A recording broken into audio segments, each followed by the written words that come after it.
I'm Lizzie and welcome to my garden here at the Rose Press. I'm going to show you today how to grow a really gorgeous poppy from seed. It's called Poppy Coral Reef, and what's different about this poppy is it's a perennial poppy, so it comes back every single year. So you only need to sow the seeds once and you'll get flowers for years to come. Now it takes about 3 years to get fully grown, but you will hopefully get flowers in the first year. They're an absolutely gorgeous pink coral colour, and the brilliant thing about this variety is that they're kind of, when they've bred it, they've known that it hasn't flopped over. So quite a lot of perennial poppies sometimes flop because they get too big and the weight of the flowers kind of makes them flop and go everywhere.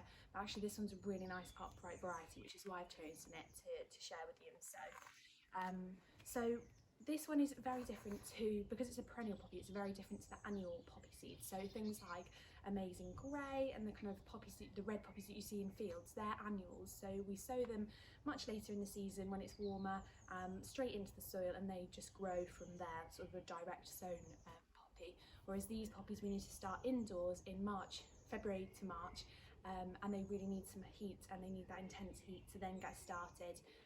And then by the time we're then sowing the direct sown annual poppies, these will be little seedlings, and we can then plant them straight out into the ground exactly where we want them, because they're going to come back year after year. We want to make sure that we're putting them in the right place. So if you have got annual poppies, don't be tempted to plant them now in February or March time. Wait until much later in the season when the ground is warmer. But for this one, Poppy Coral Reef, we're going to sow that today. So what you need to do is sow it into trays.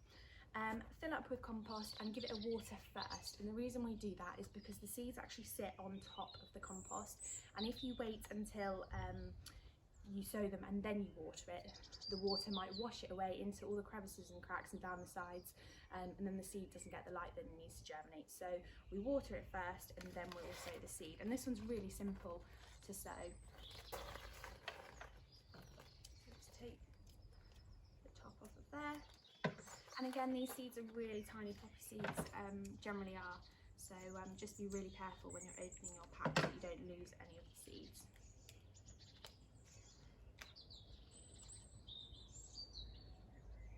Brilliant.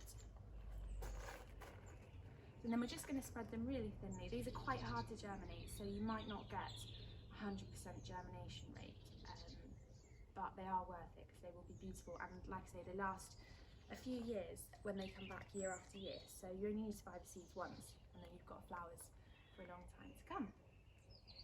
So we'll leave it like that. We've already watered it, so we won't water it again. And then we just need to add a label, which I always forget to tell you. So we'll write on here, Poppy Coral Reef, and pop that in there. And then what we'll do with this is you want to put it on a really sunny, nice warm windowsill, preferably if it's south facing, that's the best one. I'll probably put mine in propagators. They're quite cheap to buy, they're really not very expensive, and it just has a lid on it which keeps the heat in and makes sure it germinates at the right temperature. But if you don't have a propagator, it's not the end of the world. You can buy a clear sandwich bag and then pop the bag over the top, tie it up, and that will itself make it its own propagator. It's really important you do that to make sure that you get the best germination rates. You can also buy these as plants and seedlings, like little seedlings and plug plants from certain garden centres and retailers, but I wanted to show you how to sow from seed in case you wanted to give it a go. But like I said, if you're new to growing and you've not grown poppies before, I'd recommend the annual ones. But if you've tried a few things before and you want to give this a go, then I'd really recommend it. I've only got a few seeds of these, so if you are interested, then make sure you get some before they sell out. But I hope that was useful. I'll share more videos when they've germinated and what to do next, but thank you very much for watching.